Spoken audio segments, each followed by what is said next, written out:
Itong mga statements na mga kababayan na to ni Sara Duterte, patutunayan nito mga kababayan ni NBI Director Jeremy Lotok. Yung sabi po niya ni Adjong, yung magiging testimony ngayon, mamayang hapon ni Director Lotok will bid on that of the prosecution's first state witness or first witness mga kababayan na si NBI agent Kalilong.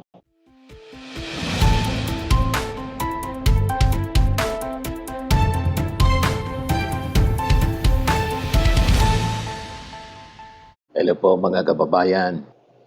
Mamaya mga kababayan at 2 o'clock in the afternoon, muling ipagpapatuloy po yung impeachment trial laban kay Sara Duterte. At ngayong araw na to, mamaya, ang inaasahan na ipipresent ng prosecution yung kanilang second witness, si Attorney Jeremy Lotok.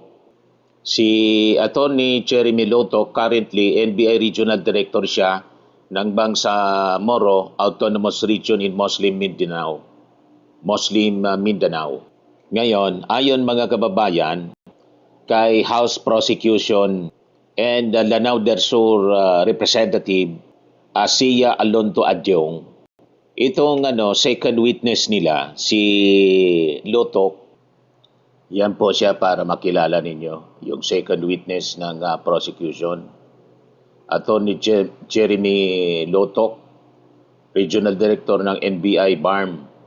Siya yung magpipresent mga kababayan ng NBI findings sa naging investigasyon ng Bureau sa pagbabanta yung grave threats ni Sara Duterte sa ating Pangulong Bongbong, kay Lisa Marcos at saka kay Martin Romualdez.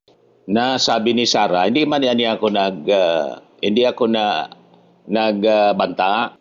I did not make an assassination threat, anya. Sabi ni Sara. Ayan.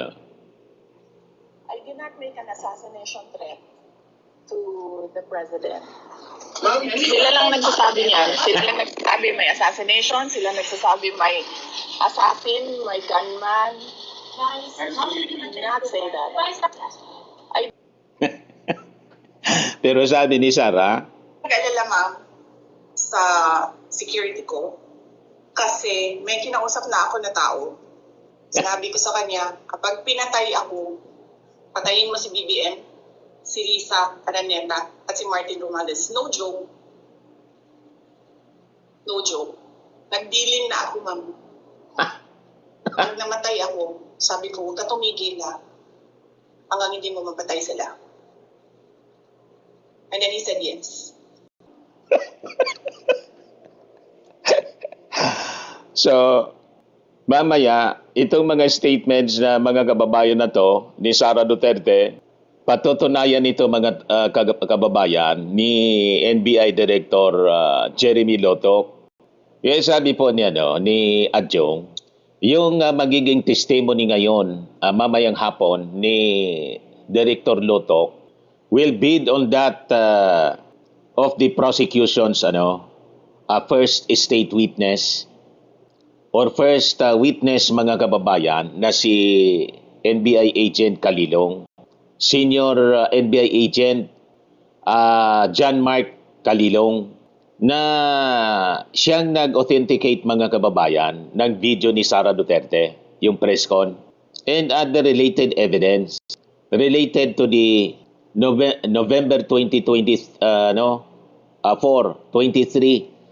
November 23, 2024 statement ni Sara, na ang sabi ni Sara ay may kinuha na siyang tao para patayin yung ating Pangulong Bongbong, si Lisa at saka si Martin Romualdez.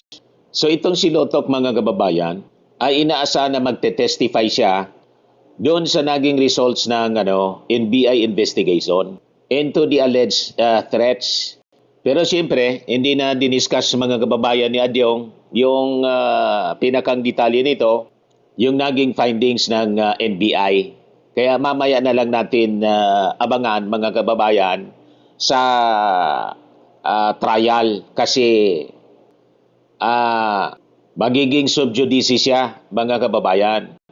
Kaya sabi dito ni Adjong, ang masasabi ko na lang po, ipagpaumanhin ninyo po kasi isa po yan sa mga pag-uusapan. So meron po tayong sub judice rule. Pag hindi po napag-usapan ito sa korte o hindi pa nalalatag sa korte, hindi po natin mapag-usapan ang merits ng magiging testimonya ni Lotok. Makikita natin dito mga kababayan, ang prosecution, maingat sila sa mga pagpapalabas ng mga pronouncements. Ang hindi maingat po, mga kababayan, yung mga senator judges na sumapi na sa defense team. Lalo na yung magkapatid na Cayetano, mga kababayan, at pati si Robin Padilla. Di ba? At saka si Amy Marcos. Lahat nitong mga DDA senators, mga kababayan. Daldal ng daldal. Yan, sabi si Cayetano. Halatang halata, mga kababayan, na nasa side ng depenso. Kung hindi naman siya mamatay, so there's no threat. Sabi niya. Cross-examine niya si Kalilong. Ang nangyari sa kanyang cross-examination, lalong nadiin si Sara Duterte. Yan, sabi ni Cayetano, if she is not killed, there's no threat. Isn't it just a conditional threat? Sagot ni Kalilong, even without the condition, it is a threat. She already spoke to someone to execute it. The threat is absolute, sir.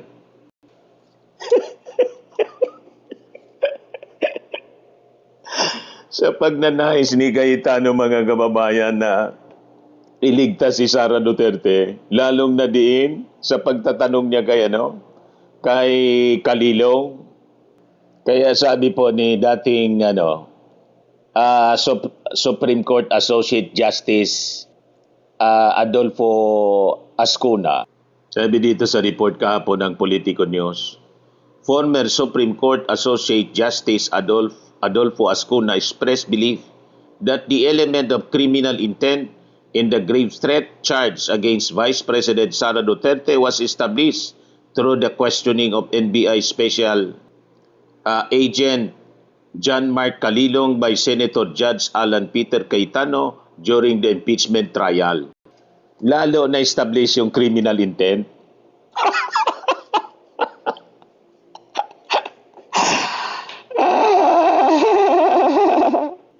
Pinamag, mga kababayan, ni Alan Peter Cayetano si Sara.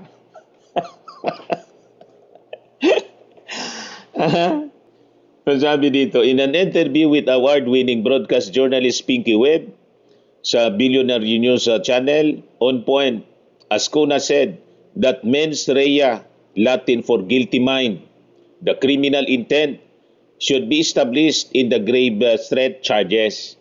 Na-establish po, na-establish tuloy po, mga kababayan, yung criminal intent dahil sa pagtatanong ni Alan Peter Cayetano. Sabi dito, Ascuna said, the grave threat allegation is the easiest to understand among the charges filed against the Vice President. So it's easy to understand, easy to prove because it came from the respondent herself.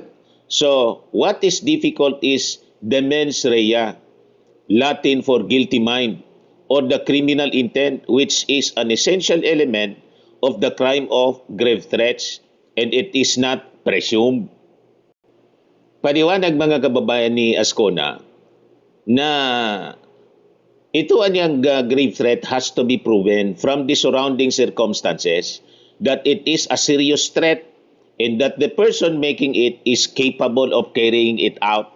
Si Sara po, Vice Presidente, capable siya to carry it out, yung plano, na-establish yun eh. Unang-una, Vice Presidente siya. At saka may impluensya siya, mga kababayan. May mga tao sa palibot, sa paligid, mga kababayan, at may reputasyon silang ganon. Noong Davao mayor siya, mga kababayan, hindi tulad nung isang teacher na nagbanta kay sa kanyang tatay na pinakulong. Wala man yun capability na execute yung plano? Di ba?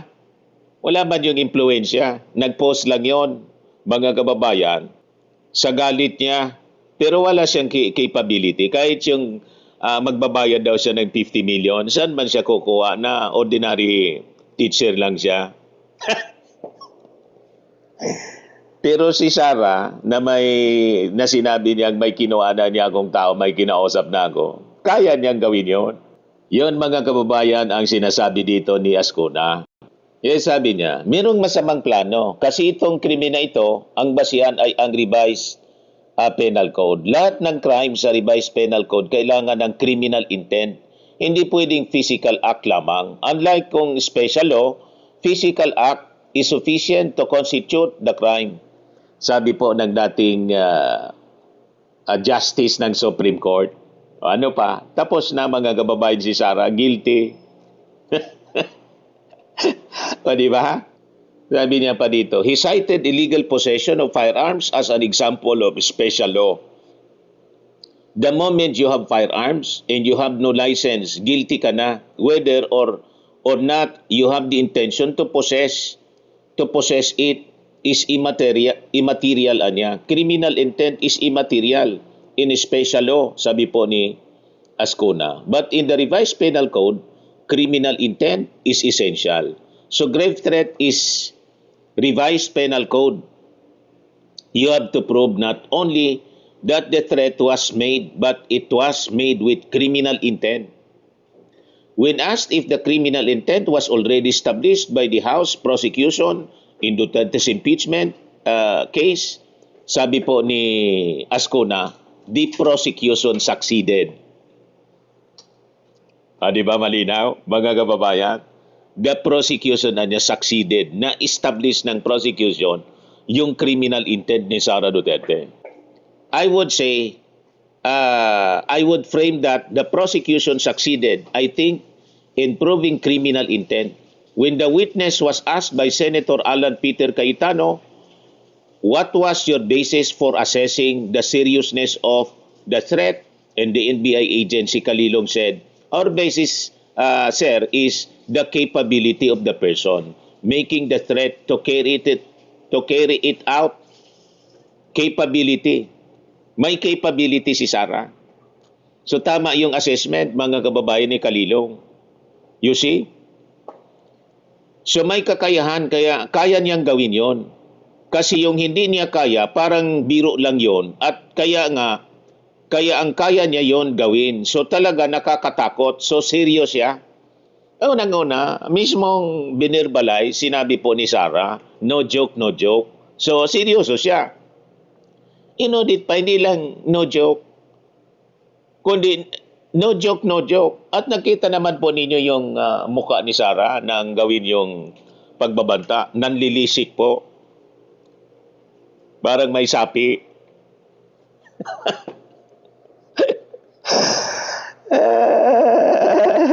You see? Yes, sabi dito. Ascuna said, Calilong's answer, I think that was a very good answer. Very good point. And it's honest. I think they really do that. And that is a smart thing to do, because when you are playing chess, you are examining the position of your opponent. You do not judge the opponent based on what you think his intention is. You base it on what he can do based on the position. Correct? What is his capability? Correct? Ano yung capability ng tao? Di si Presidente, kayang-kaya niyang gawin, may influensya siya, may mga tao siya. Hindi lang yung kanyang mismong security. Malamang may mga tao pa siyang kakilala, di ba? Other than na pwedeng gawin yon. May kinausap na daw siyang tao, mismo galing sa kanyang bibig. At si Sara Duterte may mga undeclared firearms. You see? Kasama nga yon sa kini-question ng prosecution. At hindi kasama sa SALN. So violation pa rin yon, mga kababayan. ng kanyang salin kasi hindi dineclare niya bilang parte ng kanyang property. Di ba? O ngayon, ito pa yung sabi ni Ascuna.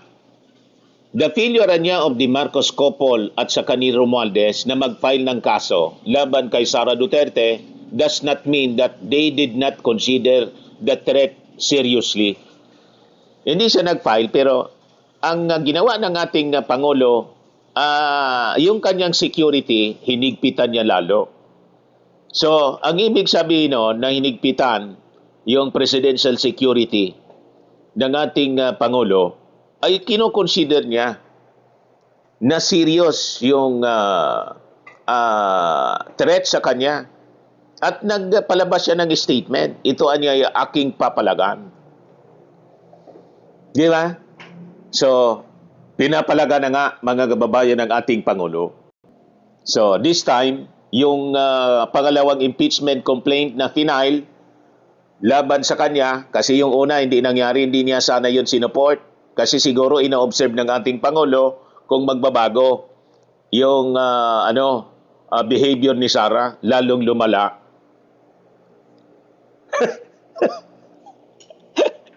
Yung una, di ba? Hindi man sinuport ng ating Pangulo yung unang impeachment. Ayaw niya eh. Ina-observe siguro kung yung attempt na impeach si Sara will change her behavior. Hindi po, lalong lumala. At nag-intensify yung destabilization. Kaya ngayon po, iba na yung posisyon ng ating Pangulo. Rule of law niya. We have to observe the rule of law. So, nag-gets na ninyo, mga kababayan? So, sabi pa po ni Ascuna, okay, one of the things to gauge whether or not the threat is serious is how the person threatened reacted to it.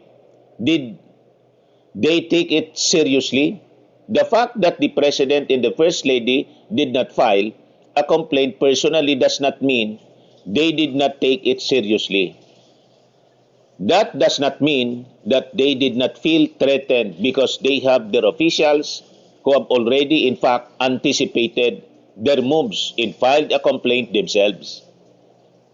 He pointed out. So this is of course something you have to also consider the fact that the situation, the overall situation must be taken into consideration to judge whether there was serious criminal intent. But I think not filing themselves personally is not an indication that the person threatened did not take it seriously. Mahabang paliwanag mga kababayan ni Justice Ascuna. Ngayon, going back dito sa statement ni Congressman Adyong, sabi niya, ang masasabi ko lang po, ipagpaumanhin ninyo po kasi isa po yan sa mga pag-uusapan. So meron po tayong sub judice kasi, kaya hindi niya ma-discuss masyado. Alonto Adyong said, the prosecution would leave it to the Senate Impeachment Court to hear Lotok's testimony. So without giving too much of the information, and of course, we would also like to respect the court. Yan po ang magiging participation niya sa darating na Lunes. Ngayon nga po, mamaya nga po. Kaya abangan natin mga kababayan. And tingnan natin din kung, kasi sinumpe na si Zuleika Lopez, yung Chief of Staff ni,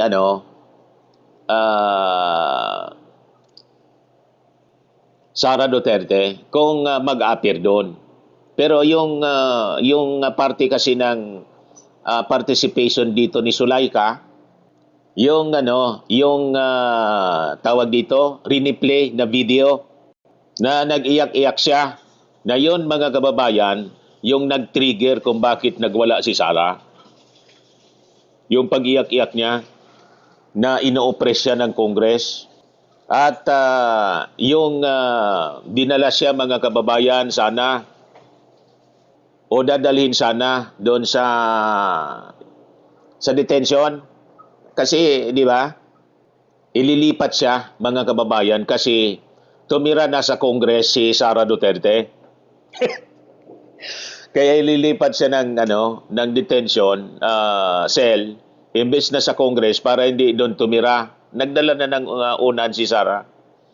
That is a security risk kasi mga kababayan.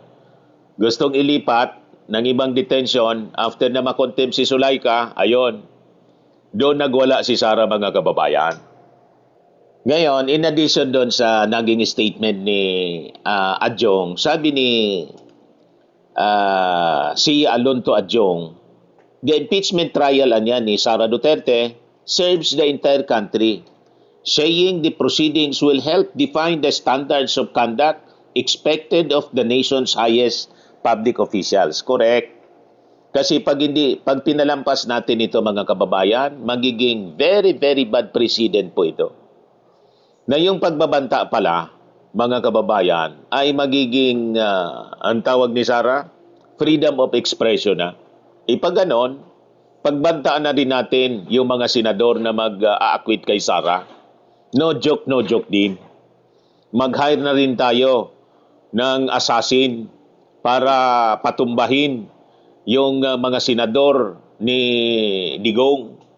Ilan sila? 8 na lang natitira. So pagplanuhan na rin natin.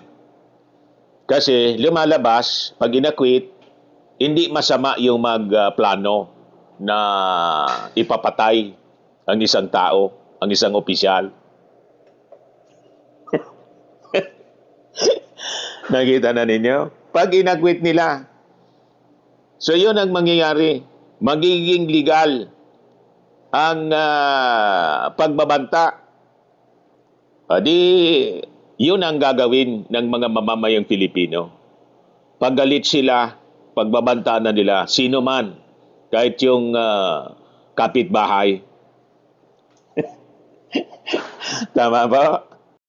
Kaya sabi ni Adjong, it will serve the entire country. It will serve the public interest in no one else. This is for our country dahil ang siniset up natin dito, yung conduct of a public officer. Yung tiwala na binibigay po sa ating mga halal na lingkod bayan. Na yung binibigay na tiwala ay dapat pangalagaan ito. Correct. Alonto Adjong said the outcome of the impeachment proceedings would help shape the kind of leadership Filipinos should demand from future public officials. Dapat yun hindi nagmumura, hindi nagbabanta, at yung transparent siya at pinapangalagaan niya yung accountability mechanism, nire-recognize niya na may pananagutan siya sa bayan. Hindi yung entitled brat. Sabi nga ni dating Congressman J.B. Bautista, yan niya si Sara. Entitled brat. Kasi, nakita mo niya yung ginagawa niya. Lahat ng ginusto niya, gusto niyang makuha niya. Yan ang mindset ni Sara. Hindi tayo gagawa ng pananaksil sa tiwala na binibigay ng taong bayan at masiset nito ang tone kung sino ang karapat-dapat na mga leader sa susunod na mga eleksyon dahil deserve po ng Pilipino ang leader na magalang, disente at maganda ang kanilang disposisyon para gawin ang kanilang trabaho na pagserbisyohan ang bawat Pilipino. Correct? Hindi yung warlord. Hindi yung bully, mga kababayan. Hindi yung masasama ang lumalabas sa bibig. Di ba? Dapat yung model ng kagandang asal, hindi yung nagsasabi na, be kind. Nagturo ng kindness. Hindi niya magawa sa sarili niya. Be kind niya. Puro baliktad ang ginagawa. He urged Filipinos to focus on the evidence and arguments presented before the Senate Impeachment Court instead of personal attacks against members of the prosecution panel. Pinersonal, mga kababayan, yung prosecution panel. Kinukuyog na mga bashers at puro panlalait, nilait yung paglalaway. Napunta sa isyu ng laway. At saka yung sipon. As if hindi normal yung maglaway o magkasipon. Nakita ninyo ang style nila? Para i-divert yung conversation, yung diskurso, hindi na doon sa merito, hindi na doon sa articles of impeachment, napunta na sa panlalait. Yun ang gawain ng mga DDS. Ako nga dito, araw-araw nilalait mga kababayan sa live streaming natin. Ang intensyon nila para ma-distract ako. Minsan, pinapatulan ko, mga kababayan, ini-engage ko. Pero minsan, sabi ng mga viewers natin, huwag mo na niya kasi talagang iniistorbo ka lang. Napunta sa ilong ko at saka sa itsura ko. Hindi kasi nila kayang i-engage yung issue kaya doon sa personal attacks. So sabi dito, unang-una po talagang kailangan natin tumutok sa aktual na nangyayari sa impeachment trial. Huwag po nating hayaan na ang nakikita lang nating impormasyon ay panay pisikal na pag-atake sa mga taong nakikita natin sa araw-araw sa impeachment trial, sabi ni Adjong. Mayroon po tayong anti-bullying. Huwag natin gawing issue ito ng physical dahil wala naman perpektong tao. Sa totoo lang, yung mga mapanglait po, hindi nagpapakita ng mukha. Malamang sila yung napakapangit. Hindi lang itsura yung pangit, pati yung pag-uugali. He said the public should take advantage of the proceedings to better understand both allegations and the constitutional process of holding high-ranking officials accountable. So we have to set the standard higher in terms of national discourse. Correct? In public discourse, kasi karapatan nating malaman itong mga akusasyon na ito at pakinggan natin ang magiging latag ng prosecution. Tama. Dapat issue-based ang discussion po. Alonto Adjong encouraged Filipinos including those living overseas to closely follow the historic proceedings. Ang aking message sa ating mga kababayan, tumutok po tayo dito sa impeachment trial na to. Makibalita, let us be witness to the unfolding of the historic impeachment trial. Yan ang sabi ni Adjong. Ayos, mga kababayan, abangan natin mamaya. Hindi man ako magla-live mamaya kasi doon tayo sa ating mga discussions, analysis. Doon naman tayo pinapanood, hindi sa coverage. Yung coverage, nagko-cover na yung mainstream. Ibigay na natin sa mainstream media yon. Basta tayo, analysis ng mga kaganapan po kasi importanteng analyze natin at ituwid natin at i-engage natin yung mga ginagawa ng mga distractions at saka tawag dito, mga black propaganda na ginagawa. Kino-confuse yung mga tao nitong mga DDS vloggers para mga kababayan, isalba nila si Sara Duterte. Pagtakpan yung mga kamalian na ginawa. Puro kwan po ang ginagawa nila, puro gaslighting, manipulation, binabaliktad. Lahat ng kwento binabaliktad nila. Wala daw wala man daw siyang ginawang pagbabanta, sabi ni Sara. Recorded po, hindi na yun mabubura. Lifetime na yan dyan sa YouTube. Searchable. No amount of propaganda kasi recorded na panood na ng taong bayan. Hindi ninyo kayang baguhin ang narrative kasi alam na ng buong mundo ang kwento. Di ba? No amount of twisting ng mga istorya, mga kababayan, ang pwedeng kumumbinsi sa tao kasi 2 years na nilang pinapanood. Guilty.